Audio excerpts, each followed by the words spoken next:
ನಮಸ್ಕಾರ ಸ್ನೇಹಿತರೆ, ಈ ವಿಡಿಯೋವನ್ನು ದಯವಿಟ್ಟು ತಾಳ್ಮೆಯಿಂದ ಪೂರ್ತಿ ಕೇಳಿ. ಇದು ನಿಮ್ಮ ಸಂಸಾರದ ಸುಖಕ್ಕಾಗಿ ಮತ್ತು ನಿಮ್ಮ ಮನೆಯಲ್ಲಿ ಸದಾಕಾಲ ನೆಮ್ಮದಿ ನೆಲೆಸಲಿ ಎಂದು ಹಿರಿಯರು ತಿಳಿಸಿದ ಅಮೂಲ್ಯವಾದ ಮಾಹಿತಿ.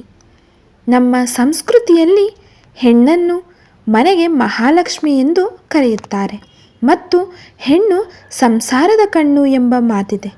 ಮನೆ ನಂದಾದೀಪದಂತೆ ಬೆಳಗಬೇಕಾದರೆ ಹೆಣ್ಣಿನ ನಡೆನುಡಿ ಬಹಳ ಮುಖ್ಯವಾಗುತ್ತದೆ.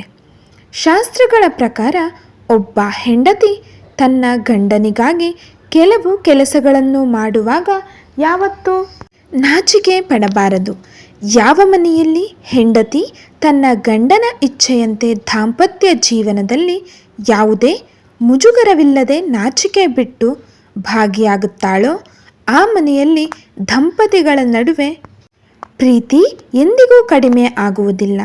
ಗಂಡನ ಮನಸ್ಸಿನ ಭಾವನೆಗಳನ್ನು ಅರಿತು ಸಹಕರಿಸುವುದು ಹೆಂಡತಿಯ ಧರ್ಮವಾಗಿದೆ.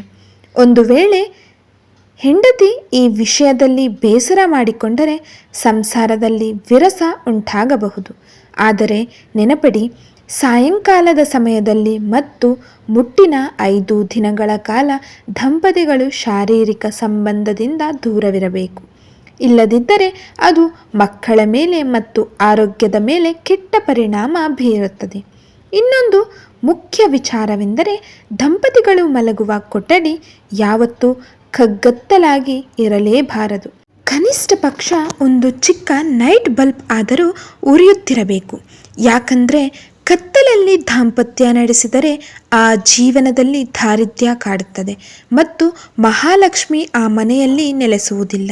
ಇನ್ನು ಬೆಳಿಗ್ಗೆ ಎದ್ದ ತಕ್ಷಣ ಗಂಡ ಸ್ನಾನ ಮಾಡಿದ ನಂತರವೇ ದೀಪ ಹಚ್ಚಬೇಕು. ಆದರೆ ಹೆಣ್ಣು ಮಕ್ಕಳು ಮೈ ಸ್ನಾನ ಮಾಡಿ ಮನೆಯ ಕೆಲಸಗಳನ್ನು ಆರಂಭಿಸಿ ನಂತರ ಪೂಜೆ ಮಾಡಬಹುದು.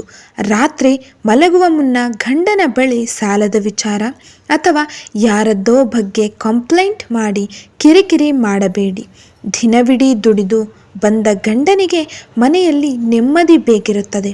ಒಂದು ವೇಳೆ ಗಂಡ ಟೆನ್ಷನ್ನಲ್ಲಿ ಬಂದು ನಿಮ್ಮ ಮೇಲೆ ಸಿಟ್ಟಿನಿಂದ ಮಾತನಾಡಿದರೆ ಹೆಂಡತಿಯಾದವಳು ನಾಚಿಕೆ ಬಿಟ್ಟು ಮೊದಲು ಕ್ಷಮೆ ಕೇಳಿ ಆ ಜಗಳವನ್ನು ಅಲ್ಲಿಗೆ ಶಾಂತಗೊಳಿಸಬೇಕು. ಇದರಿಂದ ನೀವು ಸಣ್ಣವರಾಗುವುದಿಲ್ಲ, ಬದಲಾಗಿ ನಿಮ್ಮ ಸಂಸಾರ ಸ್ವರ್ಗವಾಗುತ್ತದೆ. ನೆನಪಿಡಿ, ಹೆಣ್ಣು ಮನಸ್ಸು ಮಾಡಿದರೆ ಮಾತ್ರ ಒಂದು ಕಲ್ಲು ಮನೆಯನ್ನು ನಂದನವನ ಮಾಡಲು ಸಾಧ್ಯ. ಈ ಮಾಹಿತಿ ಇಷ್ಟವಾಗಿದ್ದರೆ ಲೈಕ್ ಮಾಡಿ ಮತ್ತು ಇಂತಹ ಜೀವನ ಪಾಠಗಳಿಗಾಗಿ ನಮ್ಮ ಚಾನಲ್ ಸಬ್ಸ್ಕ್ರೈಬ್ ಮಾಡಿ.